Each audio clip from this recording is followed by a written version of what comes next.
Hello friends, welcome to sports allrounder YouTube channel. Cricket தான், IPL தான். Yes, இன்னும் 10 நாள் தான் இருக்குது. 10 days இருக்கும். நெக்ஸ்ட் 2 மாதம் ஜாலி தான். T20 entertainment at is best. நிறையா லாட் ஆஃப் ஹீரோஸ் வருவாங்க, lot of villains, lot of zeros. பாப்பா என்ன நடக்க போகுதுன்னு. அதே மாதிரி எல்லா பிளேயராலுமே ப்ரெஷரை ஹேண்டில் பண்ண முடியாது. நான் சொல்கிறது மேட்ச் ப்ரெஷர் மட்டும் இல்லை, ப்ரைஸ் ப்ரெஷரும். அந்த பிட்டிங்கில் போனார் இல்லையா கேமரூன் கிரீன், 25 கோடி 20 லட்சத்துக்கு எடுத்தாங்க கேகேஆர். கான்ட்ரவர்சியில் பிரச்சனை ஆகிடுச்சு. என்னன்னு கேட்பீங்க, கடன் சொல்லிடுறேன். சரி, இந்த ப்ரைஸ் டேக்னால தான் அவர் இப்படி பேசினார். கிஷன் ஜாஸ்தி பணம் கொடுத்தாங்க, ஹேண்டில் பண்ண முடியல, ஸ்கோர் பண்ணவே இல்லை ப்ரெஷர்னால. சேம் அப்ளை டு ரிஷப் பந்துக்கு ஹியூஜ் மணி கொடுத்தாங்க, அவர் எதிர்பார்த்த அளவுக்கு ஸ்கோர் பண்ண முடியல. இப்போ கேமரூன் கிரீன், ஆனால் இன்னும் ஒரு டோர்னமெண்ட் ஸ்டார்ட் ஆகல. அவர் 25 கோடி 20 லட்சத்துக்கு எடுத்தாங்களே கேகேஆர். இவ்வளோ வேலை பண்ணோம். ராசில் தம்மாசில் அவர் வேறு இல்லை, ரிட்டையர் ஆகிட்டார். முஸ்தபிஜுர் ரஹ்மான் போலிங்கில் வேறு அப்புறம் அவர் வரானான்ட்டாங்களா. இப்போ கேமரூன் கிரீன் மேலே தான் எல்லா ப்ரெஷரும். ஃபர்ஸ்ட் ஆஃப் ஆல் 25 கோடி ஒரு ப்ரெஷரு. செகண்ட் திங், பேட்டிங்கும் பண்ணணும், போலிங்கும் பண்ணணும். ரசல் மாதிரி, முஸ்தபிஜுர் ரஹ்மான் மாதிரி போலிங்லாம். அதுவும் இல்லாமல் கிரீன் அவுட் ஆஃப் ஃபார்மரை கண்டினியூஸாக. இந்த T20 வேர்ல்டு கப்பில் பயங்கரமான ஃப்ளாப் அவர். என்ன பிரச்சனை ஆயிடுச்சுன்னா, ஷீப்பல் ஷீல்டுன்னு அங்கே ஒரு கிரிக்கெட் இருக்குது, ஃபஸ்ட் கிளாஸ் கிரிக்கெட். நமக்கு எப்படி ரஞ்சி ட்ராஃபி அது மாதிரி.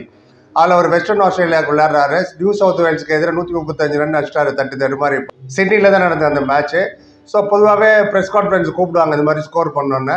ஸோ அவர் ப்ரெஸ் கான்ஃபரன்ஸில் கூப்பிட்டுருக்காங்க வாப்பா அப்படின்னு. அவரும் ரொம்ப லேட்டாக தான் வந்திருக்காரு, இப்போ 2 hour கழிச்சு.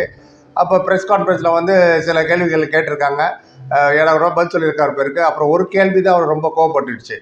என்னென்னா, அதில் கேட்டிருக்காங்க, நீ வந்து அவுட் ஆஃப் ஃபார்மாக இருந்தால் இன்னைக்கு அடிச்சிட்ட நீ 135, பட் அவுட் ஆஃப் ஃபார்மில் இருக்கும்போது உன்னை நீ எப்படி ரெடி பண்ணிக்கிட்ட, எப்படி மேனேஜ் பண்ணிக்கிட்டேன்னு. அதில் ஒன்றும் தப்பான கேள்வி இல்லை, கரெக்டான கேள்வி. விராட் கோலியை பார்த்து நிறைய பேர் கேட்டிருக்காங்க. அவர் 100 அடிக்கலன்னு ஸ்கோர் பண்ணலன்னு அர்த்தம்.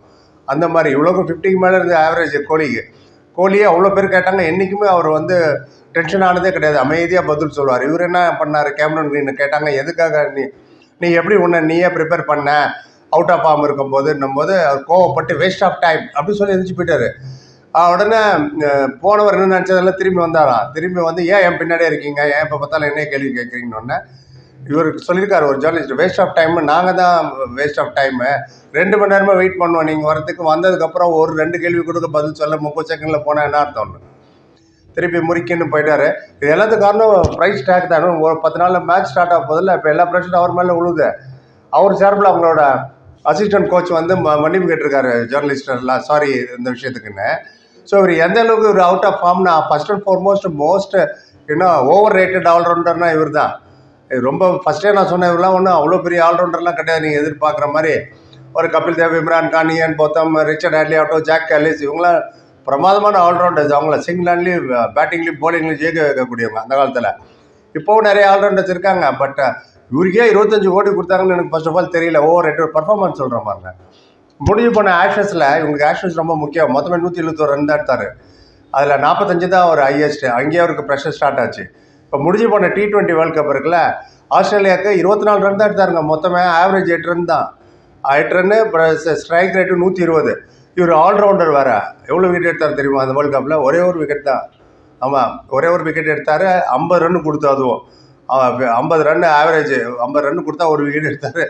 ஸோ அதெல்லாம் வேறு மண்டையில் ஓடிக்கிட்டே இருக்குமா. ஸோ இப்போ ஃபஸ்ட்டு மேட்ச் வேறு KKR vs மும்பை இந்தியன்ஸ் 29ஆம் தேதி. ஃபஸ்ட்டு மேட்ச்லேயும் இவருக்கு ப்ரெஷர் வந்து ஆல்ரெடி அவருக்கு தலை மேலே ஏறிடுச்சு எனக்கு. அதனால தான் இந்த மாதிரி இப்போ மீடியாட்டெல்லாம், அதுவும் ஆஸ்திரேலியன் மீடியாவில் இப்போ இங்கே வந்ததுக்கப்புறம் கேட்குற கேள்விகள்லாம் என்ன பதில் சொல்ல போகிறாரு தெரியல. 2023 17.5 கோடிக்கு மும்பை இந்தியன்ஸ் எடுத்தாங்க. 2024 RCB எடுத்தாங்க 17.5 கோடியில். 2025 வரல நினைக்கிறேன். 2026 இப்போ KKR 25 கோடி 20 லட்சத்துக்கு எடுத்திருக்காரு. அது கிட்டத்தட்ட $4 மில்லியன் ஆஸ்திரேலியன் பார்த்தீங்கன்னா ஹியூஜ் மணி. அண்ட் இப்போ ரஹானே தான் பாவம் ப்ரெஸ் கான்ஃபரன்ஸில் வந்து மாடி போகிறார். அவர் தான் கேட்க போகிறாங்க, என்னப்பா இப்படி சொன்னாருமே பதில் சொல்லுங்கன்னா. ரஹானே தான் KKR கேப்டன். அண்ட் அங்கே பார்த்தீங்கன்னா பேட்டிங்கு செம்ம இவர் தப்பிச்சிடுவார். இவர் மேலே அவர் கிரிட்டிசிசம் வராது கேமரூன் கிரீனில். ஏன்னா இவர் நல்லா பர்ஃபார்ம் பண்ணலன்னா கூட டீம் ரொம்ப நல்லா ஸ்ட்ராங்காக இருக்குது இவங்களுக்கு. இந்தியன் பேட்ஸ்மேன் பார்த்தா ரஹானே இருக்கார், மனிஷ் பாண்டே, ரகுவன்ஷி, ராகுல் திரிபாதி. அது இல்லாமல் இவங்களுக்கு ஓப்பன் பண்ண பார்த்தா team Seifert and Finn Allen. இவங்க என்ன பண்ணாங்க நம்ம வேர்ல்டு கப்லேயே பார்த்தோம். அண்ட் அதில் வந்து சுனில் நாராயண் வேறு இருக்கார். அவர் வேறு நானும் ஓப்பன் தான் போனேன், அடம் முடிச்சுட்டு பேர்த்துக்கின்னு வருவார். அப்புறம் ரோஹன் பவால் இருக்கார், ரச்சின் ரவீந்திரா இருக்கார். இவங்களுக்கெல்லாம் கம்மி தான் பணம். இப்போ கேமரூன் கிரீன் விராட் கோலியோட ஜாஸ்தி கிரீனுக்கு நினச்சி பாருங்கள், தோனியோட ஜாஸ்தி கிரீனுக்கு.